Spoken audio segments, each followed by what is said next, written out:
আমাদের নটরডেম কলেজে টোটাল 26টার মতো ক্লাব আছে।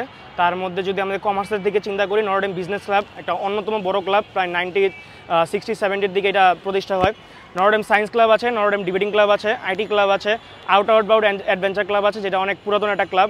রিসেন্টলি কিছু ক্লাব লঞ্চ হয়েছে, যেমন রোটারেক্ট ক্লাব আছে, সোশিও ইকোনমিক ক্লাব আছে, এগুলো এখন ভালো ফেমাস হচ্ছে।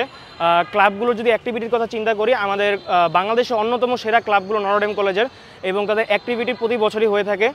নটরডেম যেমন বিজনেস ফেস্ট হয়ে থাকে, কিছুদিন আগে বিজনেস ফেস্ট বাংলাদেশ সিজন 9, যেমন সায়েন্স ফেস্ট হয়ে থাকে, আইটি ক্লাবের আইটি ফেস্ট হয়ে থাকে, অ্যাডভেঞ্চার ক্লাবের ন্যাশনাল অ্যাডভেঞ্চার ফেস্টিভ্যাল হয়েছে কিছুদিন আগে। এক্ষেত্রে নটরডেম কলেজের প্রতি আমাদের বুধবারে 12টা থেকে একটা ক্লাব টাইম থাকে, সেক্ষেত্রে শুধু ক্লাবের অ্যাক্টিভিটিগুলো হয়ে থাকে, কিন্তু তার জন্য কোনো লেখাপড়া যাতে সমস্যা না হয়, টিচাররা ওইভাবে এই ক্লাব অ্যাক্টিভিটিগুলো দিয়েছে। সেই ক্ষেত্রে আমাদের যারা সিনিয়র ভাইয়েরা ছিল আমাদের প্যানেলের ভাইস প্রেসিডেন্ট, তাদের মাধ্যমে তারা অনেকেই যখন ঢাকা ইউনিভার্সিটি, বুয়েট, মেডিকেল, অনেক ঢাকা ইউনিভার্সিটি আইবিএতে আছে, তাদের মাধ্যমে আমাদের অনেক সেশন নিয়ে থাকে কীভাবে ভালো করা যায় ইউনিভার্সিটি লাইফগুলোতে।